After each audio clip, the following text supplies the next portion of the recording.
Okay, so I bought this transmission for this 2002 Chevy Silverado from AM Auto Parts, and they sold me a bogus transmission. Got the whole thing installed and ready to go, and didn't work. So I had to take out the transfer case.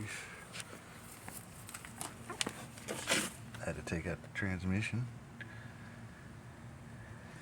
Had to take out both drive shafts.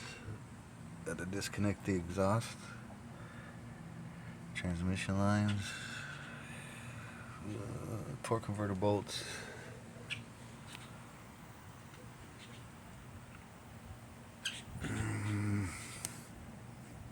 Wasn't too bad, about an hour and a half into it.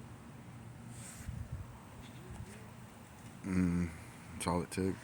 Started at 9, done by 10:30.